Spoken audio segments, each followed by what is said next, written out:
Давным-давно, а может быть недавно, а точнее на рубеже IX-X веков, была образована Великая Волжская Булгария, которая впоследствии вошла в состав Золотой Орды. Золотая Орда просуществовала долго, но на рубеже XIV-XV веков столица переходит в город Казань и образовывается Казанское ханство. Ассаляму алейкум, исадмесес. Здравствуйте. И вот, дорогие друзья, мы с вами находимся в доме мастеров. И здесь представлены костюмы казанских татар, начиная с 15-16 века, заканчивая костюмами конца 19-го, начала 20 века. И начнем мы, конечно же, знакомство с костюма казанского хана. Наше почтение.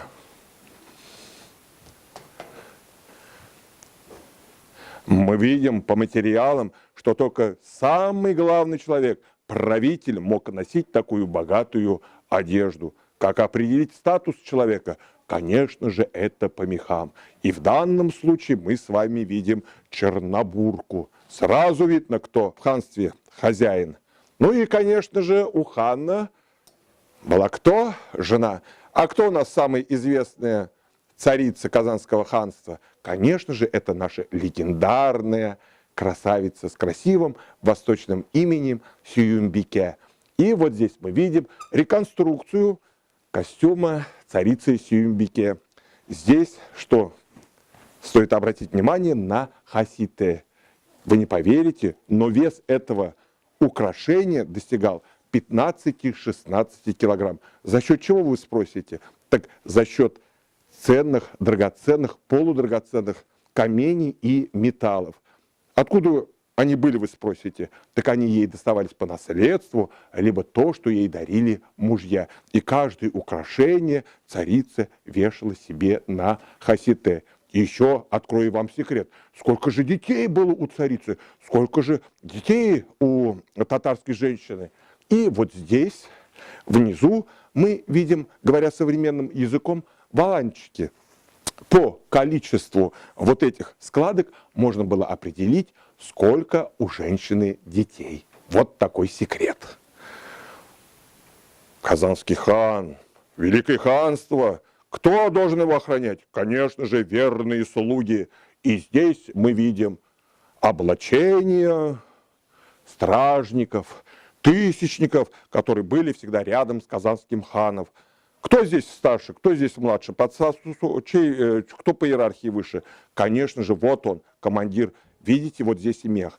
А у боевого отряда должна быть что? Кольчуга. Она сама по себе тяжелая, но для того, чтобы стрелы не пронзили сердце храброго воина, здесь были металлические накладки. Вот посмотрите, жизненно важные органы. Солнечное сплетение, правая сторона и, конечно же, сердце. Неотъемлемая часть костюма – это, конечно же, головной убор. В данном случае мы видим не тюбетейку, не простой головной убор, а богатый головной убор, который мог носить только высокопоставленный чиновник. Как определить? Конечно же, по меху, по вот отороченному по кругу чернобуркой головной убор и, конечно же, драгоценные и полудрагоценные камни. Видно? Хорошо? Ну, вот здесь, я думаю, наверное, будет тоже хорошо видно. Казанские женщины всегда отличались своей природной красотой. Но природную красоту надо, конечно же, и подчеркнуть головным убором. В данном случае мы видим реплику головного убора царицы Сююмбике. Казанские татары, татарочки отличались не только своей внешностью, но и, конечно же, костюмом. Чем выше конус головного убора, тем выше статус его обладателя. Если вы здесь посмотрите, также все это унизано красивыми ожерельями, жемчугами. Но еще у татар говорят так. Татарскую женщину вначале слышно, а потом видно. Красота.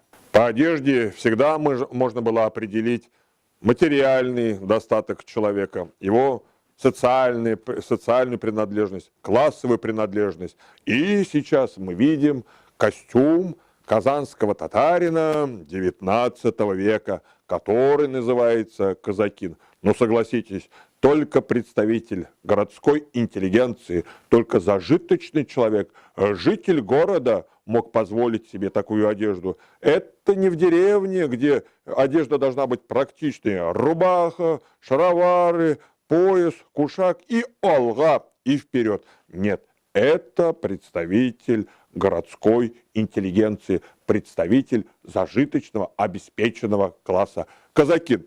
Ну, чем не фрак, чем не смокинг? Знай наших.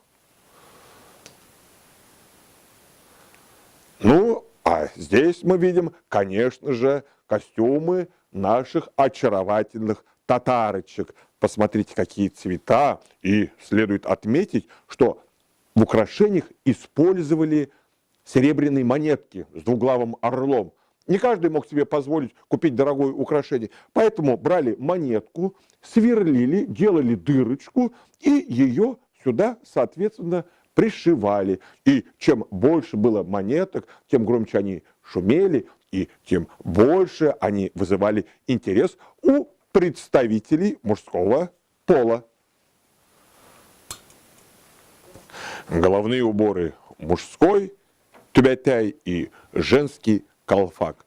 В повседневности татары носили черную тюбетейку, скромная, практичная. Но а уж по торжественным случаям, когда, скажем, никах, это свадьба, что значит у мусульман, одевали золотыми нитками вышитую тюбетейку, нарядную, праздничную.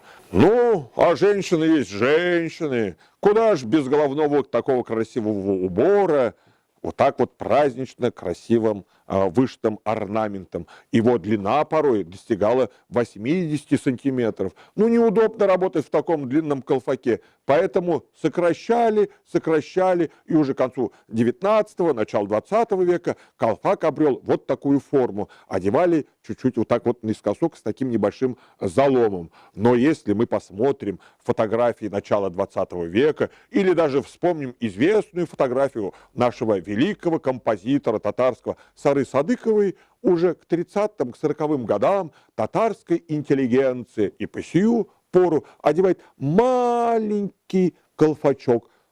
Ну, будем говорить так, со спичечную коробку. Смотрится очень элегантно и кокетливо.